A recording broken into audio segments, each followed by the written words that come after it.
amol kim huai gen ki ding in zong ala hoi le zum huai thu khat pen khosonga no ngang no te amo na pe wa hongbon sak thewin aki kham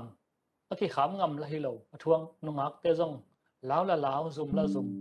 ki tang na to aki dim hi mayung chin khomi khatin again na thu zogam gal kamang bi pain zogam tv tungang gen son he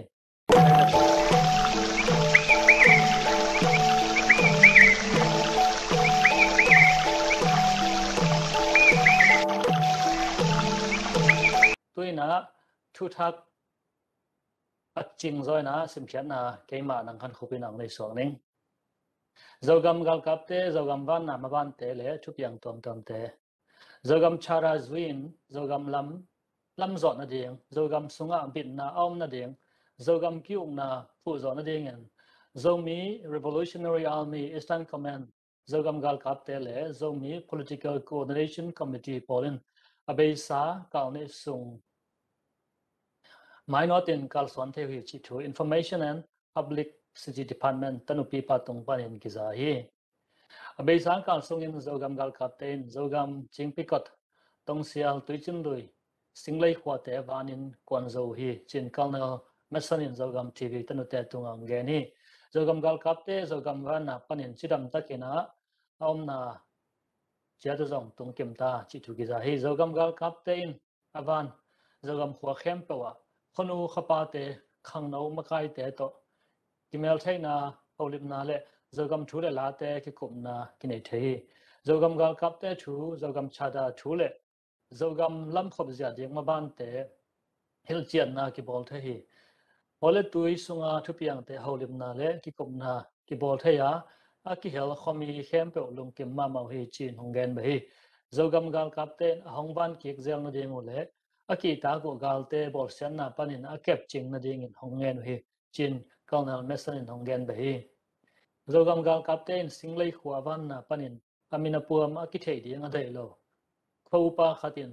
zogam gal capte tunga ko na abeisa kum som wa sung tengin singlei khua pen cnf polten hong sim mo ma mawa out bang in hong sikin nelalam anek tuiron ak tuyang dak hong su sa zel hi adayu anga pak lo chiang in how sau pa te hong bau thei zelwa khole tu in hi cnf kam noi mi te iki ta in kilip kham ma ma hi khosonga ta sian na simona hong bol simon mun danga gen lo ding pe gen u le anunga hong thal lum ding chi vi ve to hong bau a hi manin tu chiang chiang kwa ma ki pau ngam lo hi chi hi ong na bulu gal kap te hong ka chiang in cnf kam noi mi te zong hong suk se sem wa amao be khinon lo in Paul ngi Paul thum hong ki thua thei hi CNF kun noya gam tang PDF wal ngau ki chi gam noi mi te bang suk se zo kan lai hi PDF wal ngau te in khole tui sunga khang no te hong gal bol phadia ko hi khosunga khang no ki pol na te zong hong sim mo in zo mi min to bai hom na khat pe hong lang pan ma mau hi nong la min zong se duai evan te hong suk se sa khoi chi in hong gen ki ko hi tu kuma kipan PDF wal ngau pol te ta sen na pen amol kim huai gen ki ding in zong ala hoi le zum huai thu khat pen khosonga no ngang no te amo na pe wa hong bon sak thewin aki kham aki kham ngam la hi lo athuang no ngak te zong lao zum la zum ki tang na to aki dim hi mayung chin khomi khatin again na thu zogam gal kamang bi pain zogam tv tungang gen son he tunai ma in zong ani aman takin gen la ebro khan ni le ni cdf wangoram gal kap ka hiu hi chin singlei huwa hong payuin kanungang no ol khat thamong ngatin hong na bon sapu in mi tung again ule hong that de hiung chin na bawa tun tuanungak no te hitui nap tui to lawin ling ke u a hi mana anu pa te un hong ko sim dan hi ka ko na diengula thei tuan lo hong pai ki leo hong bol se leo dieng chi to aki thua ke ka hi chin amina puama gen ding alaw khosong upa khatin zogam gal khapte tunga hitui luang sai nong gen hi chi hi cdf holngoram ki chi pen pdf holngom to ungna bulu gal khap azung panin abe na ding ngem na to aki phuthi chin pulang na bol ngi we cnf cna polin amakai cjdc pol sunga ki helin myanmar gal kap do ding in ki thoi a hi thupulang na ule adin monu ki le pulin khole tui suksen na tang pi lao thong sang na khonu khopa te nu mei na pang te vau na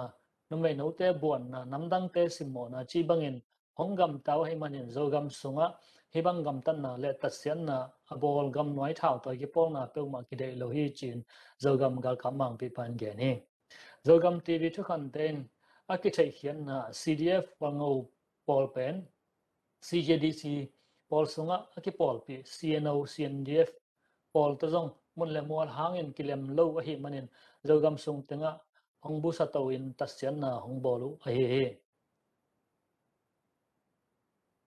Colonel Mason in zogam security vai pen NUG kumpi defense minister te to kitumin na zuin zogam gal kap zatara eastern command in minam gal kap hi na to mo puak akila hiya zogam bin na ding le